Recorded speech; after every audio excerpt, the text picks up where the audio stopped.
Hi everyone, today we are going to start our chapter number 5 चींटी और हाथी। तो बच्चों, इस पाठ में हमें एक मज़ेदार कहानी बताई गई है। एक क्या होती है, रानी चींटी और उसके साथी, और एक होता है हाथी जो कि क्या होता है, बहुत शरारती होता है। तो बच्चों, सबसे पहले बताइए कि आप कोई ऐसा काम करते हो जिससे दूसरों को परेशानी होती है?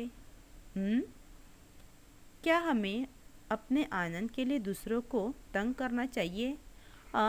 तो ऐसा ही ये हाथी है कि जो कि अपने आनंद के लिए वो दूसरों को परेशान करता है। तो आइए देखेंगे हम चींटी और हाथी की कहानी।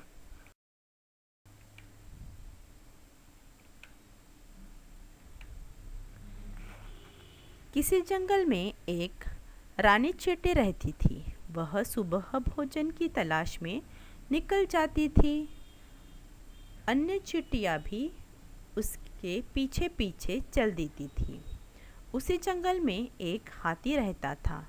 वह बहुत शरारती था। अभी देखो क्या है, एक जंगल था और उस जंगल में कौन रहती थी? रानी चींटी रहती थी।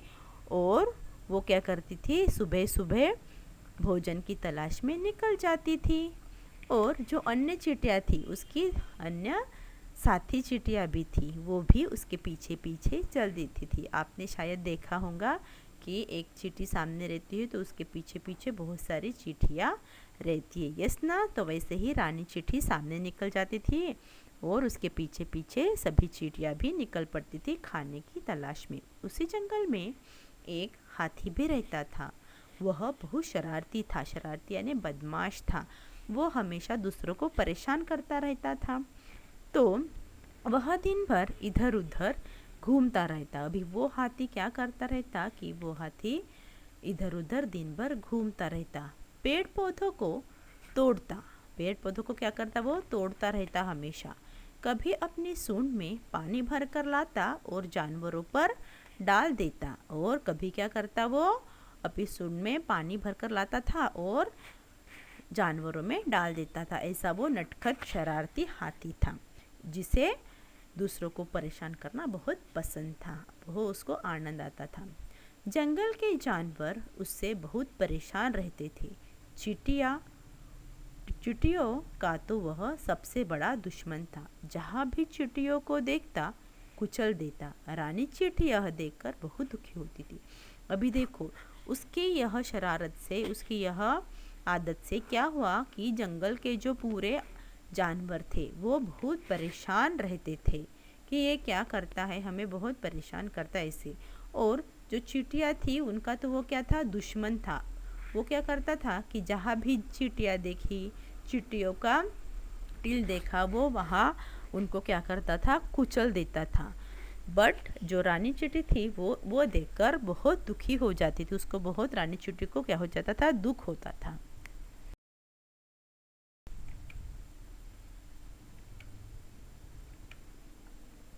एक दिन रानी चींटी हाथी से बोली, तुम दूसरों को बहुत तंग करते हो, यह अच्छी बात नहीं है। हाथी ने घमंड से कहा, चुप रहो, मेरी जो इच्छा होगी मैं वही करूँगा। तुम छोटी और कमज़ोर हो। अभी देखो कि एक दिन रानी चींटी ने हिम्मत जुटाई और हाथी के सामने जा खड़ी हुई और बोली कि ए हाथी, तुम ये जो करते हो वो बहुत बुरा करते हो। ये जो तुम दूसरों को तंग करते हो ना, ये बहुत बुरा है। ये क्या है? अच्छी बात नहीं है। दूसरों को तंग करना अच्छी बात नहीं होती है। तभी हाथी उसको क्या होता है? वो बहुत घमंडी होता है, क्योंकि वो बहुत बड़ा होता है, यस ना? सबसे हमारे अर्थ का सबसे बड़ा एनिमल कौन है? हाथी है ना? हाँ। तो उसे लगता है कि मैं तो सबसे बड़ा हूँ और चींटी सबसे छोटी। तो वो बहुत घमंड से बोलता है कि ये चींटी, चुप रहो, मेरी जो इच्छा होगी मैं वही करूँगा। ऐसे वो हाथी चींटी को बोलता है, तुम छोटी और कमज़ोर हो, ज़्यादा बोलोगी तुम्हें भी कुचल दूंगा। ऐसे वो हाथी वो चींटी को बोलता है कि अगर तुम ज़्यादा बोली ना तो मैं क्या करूँगा? तुम्हें भी कुचल दूंगा। तुम क्या हो, छोटी सी और कमज़ोर हो, मेरे सामने तो एकदम। ऐसा वो हाथी चींटी को बोलता है। चींटी को क्रोध तो बहुत आया, पर वह चुप हो गई। उसने हाथी को मज़ा चखाने की सोची। वह घास में जाकर पत्तियों के नीचे छिप गई। अभी देखो, जब हाथी ने कहा कि ए चींटी, तुम चुप रहो, तुम क्या हो, बहुत छोटी और कमज़ोर हो, और मेरे सामने ज़्यादा बोलोगी तो मैं क्या कर दूंगा, तुम्हें भी कुचल दूंगा। ये हाथी की बातें सुनकर चींटी को, रानी चींटी को क्या हुआ, बहुत गुस्सा आया, क्रोध यानी गुस्सा आया। पर वो शांत रही और वो चुपके से उसने क्या सोचा कि हाथी को मज़ा चखाने का उसने सोच लिया था। तो वो अभी हाथी को मज़ा कैसे चखाएगी, तो वह क्या करती है, वो एक आइडिया लाती है कि वह क्या करती है कि एक घास के पत्तों में, वो घास के अंदर वो पत्तों में छिप जाती है।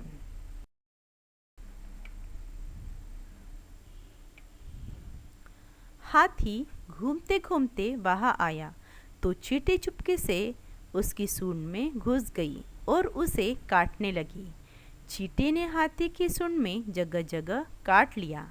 हाथी दर्द से चिल्लाने लगा। उसे सूंड को जोर जोर से हिलाया, पर चींटी बाहर नहीं निकली। वह सूंड में चिपक कर बैठ गई। हाथी बहुत परेशान हो उठा। हाथी रोने लगा। वह बोला, मुझे माफ़ कर दो, अब मैं किसी को परेशान नहीं करूँगा।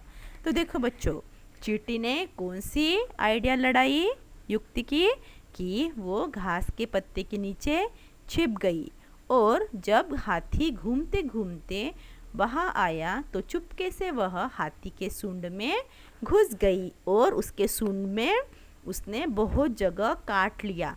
उसके हाथी चींटी के काटने से क्या हुआ, हाथी के सूंड में दर्द होने लगा और दर्द से वो चिल्लाने लगा। उसने अपनी सूंड जोर जोर से हिलाई, इधर उधर हिलाना चालू कर दिया, लेकिन चींटी बाहर ही नहीं निकली। चींटी उसके सूंड में चिपक कर बैठ गई थी।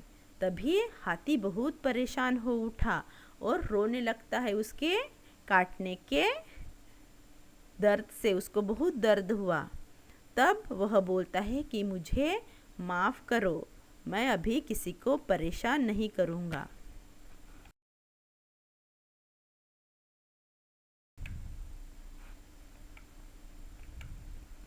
चींटी दयालु थी। वह सूंड से बाहर आ गई और हाथी से बोली, किसी को छोटा और कमज़ोर नहीं समझना चाहिए।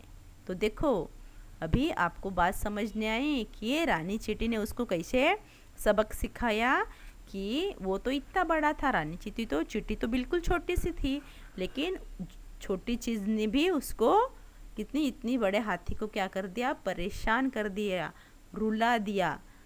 तब चींटी दयालु थी और उसके सूंड से बाहर आ गई और उसको बोलती कि देखा हाथी, कि किसी को भी क्या नहीं समझना चाहिए, छोटा और कमज़ोर नहीं समझना चाहिए।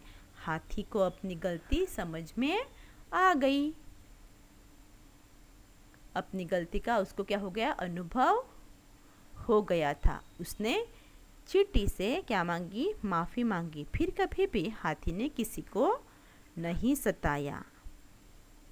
तो इस चैप्टर से हमें क्या सीखने को मिलता है, कि हमें कभी किसी को छोटा और कमज़ोर नहीं समझना चाहिए, क्योंकि मौका मिलने पर कमज़ोर भी शक्तिशाली बन सकता है और जो बड़े से बड़ा है उस पर भारी पड़ सकती है। रानी चींटी ने हाथी को वैसे ही सबक सिखाकर ये क्या किया, हमें हमारे सामने उदाहरण रखा कि कोई छोटा और बड़ा नहीं होता और हमें खुद पर कभी भी क्या नहीं करना चाहिए, घमंड नहीं करना चाहिए।